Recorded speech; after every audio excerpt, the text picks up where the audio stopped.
વિનાશ કરતા હોય છે. અને ખબર નહીં કેમ પણ એ ભીડના જો તમે હિસ્સા બનો ને, કોઈએ બહુ સરસ કહ્યું કે મનુષ્ય એક બુદ્ધિમાન પ્રાણી છે. એ તમારી વાત સાથે હું સહમત થાઉં છું, પણ એ ભીડમાં હોય ત્યારે નહીં. ત્યારે એની બુદ્ધિ ક્યાં વહી જાય ખબર નહીં. ભણેલા ગણેલા પણ જ્યારે ભીડનો હિસ્સો બને અને તોફાન કરવા માંડે, એ રાઇટ્સમાં એ હળગાવવા માંડે, વિનાશ કરે. ભીડની પાસે માથા હોય છે, બુદ્ધિ નહીં, સમજણ હોતી નથી. તો સમજણ વગરની જે છે એ ભીડ છે, એ સમાજ નથી. સમાજ એને કહેવાય જેની પાસે સમજણ છે. આપણા લોક સાહિત્યકારો લગભગ ભીખુદાનભાઈ ગાતા હતા, સમજણ જીવનમાંથી જાય. એવું કઈ ભજન છે ને,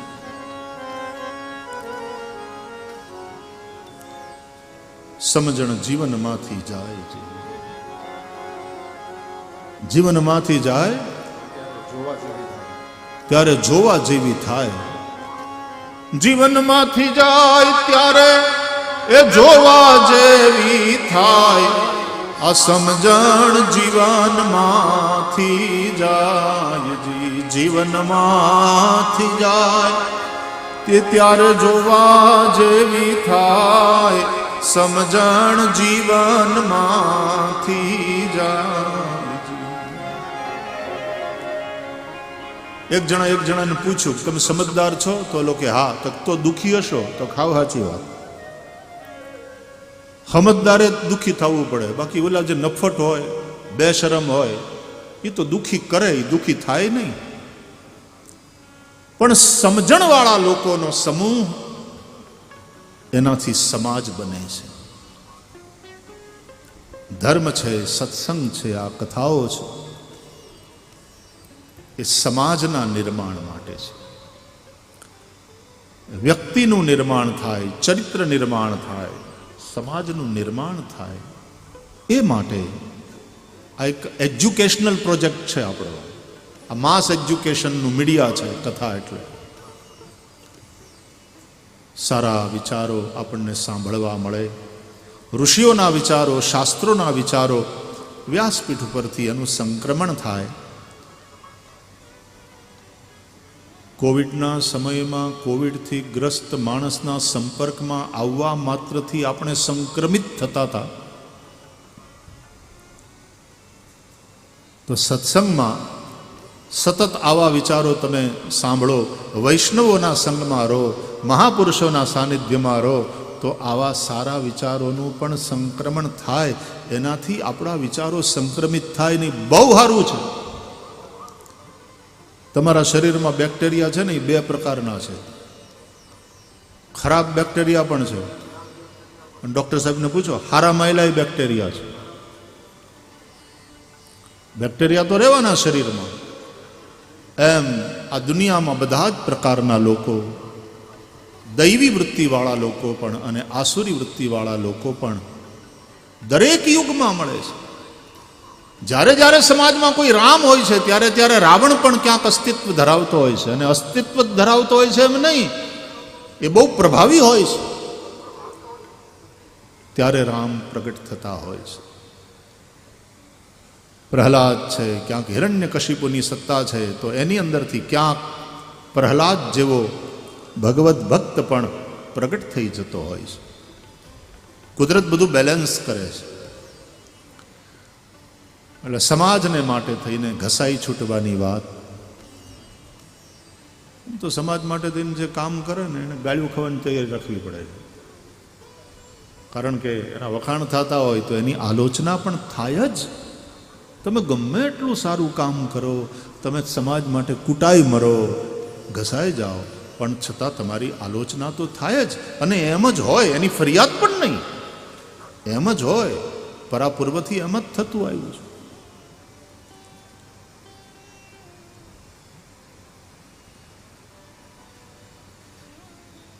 કીર્તિરૂપી કમાણી કરે ને, એણે ટીકારૂપી ટેક્સ ચૂકવવો પડે. જેની પણ કીર્તિ વધશે સમાજમાં એની ટીકા થશે, એની આલોચના થશે. અને સારું છે, એ આલોચનાઓ આપણને જાગતા રાખે છે, સાવધાન રાખે છે. અને જો આપણામાં એ ગુણો હોય ને આલોચનાઓને આપણે પોઝિટિવલી લઈએ તો એનાથી આપણામાંય પરિવર્તન આવે, અને ક્યાંક ભૂલ થતી હોય તો આપણે સાવધાન થઈ જઈએ, એલર્ટ રહીએ. એટલે આ બધા સાથે સમાજને માટે કંઈક કરી છૂટવાની ભાવના, સાહેબ આ બહુ મોટી તપસ્યા છે, આ બહુ મોટી તપસ્યા છે. નહીં તો આજે હવને પોતાના સિવાય કંઈ હૂજતું જ નથી. પણ દરેક સમાજમાં એવા કેટલાક ગાંડા માણસો હોય છે જે પોતાનું ઘર બાળીને તીરથ કરવા નીકળ્યા હોય, ઘરને સમય ના આપી શકતા હોય પણ સમાજને માટે કલાકોના કલાકો આપી દે. ગાંડાની વણજાર ભાઈ એનો ગણતા આવે નહીં પાર, જુઓ બધી ગાંડાની વણજારજી. ધીરો ગાંડો ધનો ગાંડો અને ગાંડી ખૂબ જાનારજી. નારદજી તો એવા ગાંડા, નારદજી તો એવા ગાંડા, એ જેણે વસાવ્યા નહીં ઘર બાર, જુઓ તમે ગાંડાની વણજારજી. નારદજી ગૃહસ્થી થયા નહીં, એને પત્ની એને છોકરાઓ કાંઈ નહીં, ઘર બાર વસાવ્યા નહીં, પણ ચિંતા કરે આખી દુનિયાની, આખી દુનિયાની ચિંતા માથે લઈને ફરે નારદજી. સતત વિચરણ કર્યા, અને ઘેર બેહતા હોય તો પણ નહીં, સતત વિચરણ નારદજીનું, એક જગ્યાએ ટકે જ નહીં. અને જ્યાં એને ક્યાંક દેખાય ને તકલીફ એટલે તરત વિચાર કરવા માંડે કે અરે આનું ક્યાંક કરવું પડે, આનું ક્યાંક. આવા ગાંડા માણસો દરેક સમાજમાં હોય છે કે સમાજમાં આ સમસ્યા છે, આનું કંઈક કરવું પડે. સત્યનારાયણની કથામાં જ આપણે સાંભળીએ છીએ, એકદા નારદો યોગી પરાનુગ્રહ કાંક્ષયા પર્યટન વિવિધાન લોકાન મર્ત્યલોકમ ઉપાગત તતો દૃષ્ટવા જનાન સર્વાન નાના ક્લેશ સમન્વિતાન. ફરતા ફરતા નારદજી પૃથ્વીમાં આવ્યા અને ત્યાં જોયું બધા દુઃખી છે. એટલે નારદજી ચિંતામાં પડ્યા, કેનો ઉપાય ન ચૈતેષામ દુઃખ નાશો ભવે ધ્રુવમ. શું ઉપાય કરવું જેથી કરીને આ બધાના દુઃખનું શમન થાય, દુઃખનો નાશ થાય, બધાય સુખી થાય, માટે કંઈક કરવું પડે. ઇતિ સંચિંત્ય મનસા વિષ્ણુ લોકમ ગતસ્તદા. આવો વિચાર કરી દેવર્ષિ નારદ ભગવાન વિષ્ણુના ધામમાં વૈકુંઠમાં ગયા. આવી કથા આપણે સત્યનારાયણમાં સાંભળીએ છીએ, ભાગવતના મહાત્મ્યમાં પણ આપણે જોયું. દેવર્ષિ નારદ એકવાર ફરતા ફરતા ફરતા આ પૃથ્વીમાં આવ્યા અને વિચરણ કરતા કરતા એણે જોયું, સત્યમ નાસ્તિ તપઃ શૌચમ દયાદાનમ ન વિદ્યતે ઉદરમ ભરિણો જીવાવરા કાકૂટ ભાષિણ. સમાજની અંદર જોયું નારદજીએ ક્યાંય સત્ય નથી, તપ નથી, દયા નથી, દાન નથી. પેટ ભરા થઈ ગયા છે માણસો, બસ કેવળ પોતાનું પેટ ભરવાનું, પોતાને બે પૈસા મળે એની જ ચિંતા. ઉદરમ ભરિણો જીવા. અને એમાંય આળસુ, બેઠા બેઠા પૈસા મળે તો માણસને કામે નથી કરવું. આવું નારદજીએ તેદી જોયેલું, એટલે આજે જોવા મળે એમાં નવાઈ નહીં. દરેક કાળમાં આવી રીતના લોકો પણ હોય છે. કૂટ ભાષિણ,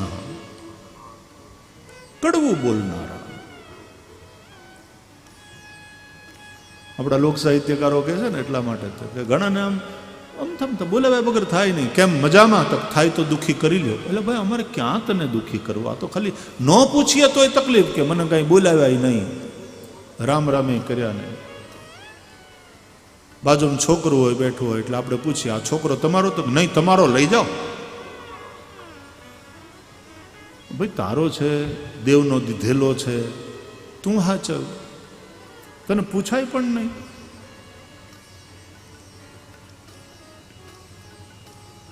કૂટ ભાષિણ. આવું દેવર્ષિ નારદે જોયું.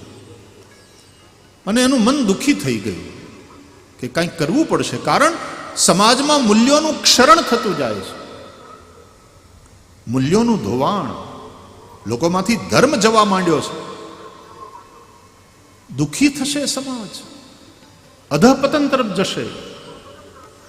અને એમાં દેવર્ષિ નારદ પાછા વૃંદાવનમાં આવ્યા તો જમનાજીને કાંઠે જે દ્રશ્ય જોયું તો ઓર દુઃખી થઈ ગયા કે ભક્તિ દેવી રડે છે,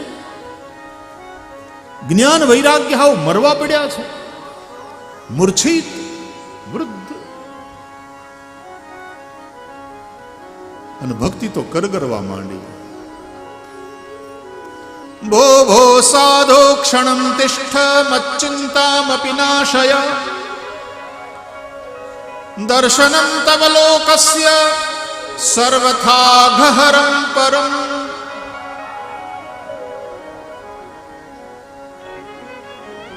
મદદ કરો, મારી હેલ્પ. શું કે છે? SOS. ભક્તિ મહારાણીએ મદદ કરો, કોઈ મદદ કરો. આ મારા છોકરા મરી જશે, હું જીવતી નહીં રહું. અને જો સમાજમાંથી જ્ઞાન ભક્તિ ને વૈરાગ્ય મટી જાય પછી જુઓ સમાજની કેવી દુર્દશા થાય છે. ઘણા લોકોને ધર્મ સાથે બહુ લાગતું વળગતું નથી, પણ ધર્મથી હીન સમાજ પતનને માર્ગે જાય. જો ધર્મ રહિત શાસન વ્યવસ્થા સંપૂર્ણપણે સફળ થતી જ હોત તો આજે રશિયા જેવા દેશો યુટર્ન મારી રહ્યા છે. કાર્લ માર્ક્સની થિયરી એક ક્રાંતિ તો લઈ આવી, કારણ કે ધર્મ શાસન એ બંનેના દ્વારા એના દેશમાં એ કાળે શોષણ થતું જોયું. અને માર્ક્સની વિચારધારાએ કે ધર્મ અફીણનો નશો છે, છોડો ધર્મને, ભૂલી જાઓ આ લોકો શોષણ કરે, તમને નશામાં રાખી અને તમને લૂંટે છે, તમે નશામાં પડ્યા રહો છો. અને એવી ક્રાંતિ થઈ લોહિયાળ કે નિકોલસ ઝાર, એનું આખું કુટુંબ કપાઈ ગયું. ઝાર શાહી સમાપ્ત થઈ ગઈ. નહીં તો ઝારના સમયમાં જ રશિયાનો જબરજસ્ત ફેલાવો થયેલો ઇતિહાસને જુઓ તો. આ બાજુ યુરોપને લાગે ને ઓલીકોર ઠેઠ ચાઇના સુધીને, એનાથી ઉપર મંગોલિયાને ક્યાં ક્યાં સુધી સીમાડા ફેલાણા. પણ સમાપ્ત કર્યું કિસાનો અને મજૂરોએ ભેગા થઈ અને ક્રાંતિ કરી. અને એટલા માટે દાતરડું અને હથોડો, કિસાન અને મજદૂર, અને ધર્મ રહિત એક વ્યવસ્થા આપી. ક્યાં સુધી ટક્યું? અને કોઈ પણ રાષ્ટ્રની અંદર 50-60 વર્ષ કે 100 વર્ષ ટકે એ કઈ લાંબો ગાળો નથી. ચાઇના કહેવા માટે એ વિચારધારાને, બાકી અત્યારે એ મૂડી વાત તરફ છે. ધર્મ રહિત શાસન વ્યવસ્થા. અને એટલા માટે હિન્દુસ્તાન પણ સેક્યુલર સ્ટેટ છે.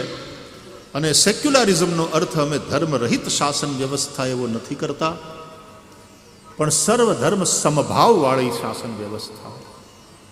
ધર્મ નિરપેક્ષ નહીં, સંપ્રદાય નિરપેક્ષ, પંથ નિરપેક્ષ એવી શાસન વ્યવસ્થા.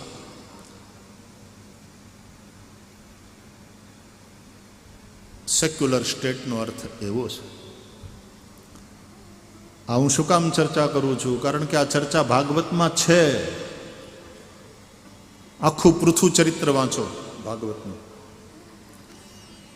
પૃથુ ચરિત્ર એટલે શાસન વ્યવસ્થા કેવી હોવી જોઈએ, રાજા કેવો હોવો જોઈએ, શાસન વ્યવસ્થા ધર્મ નિરપેક્ષ હોય કે ધર્મ સાપેક્ષ હોય, આ બધા ઉપર ભાગવતે માર્ગદર્શન આપ્યું.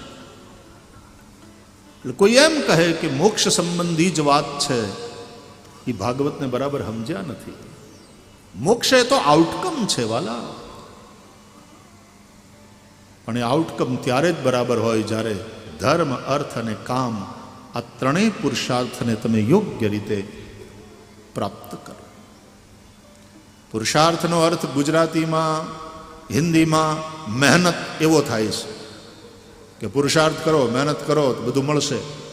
પણ સંસ્કૃતમાં પુરુષાર્થ એટલે પુરુષૈ અર્થ્યતે ઇતિ.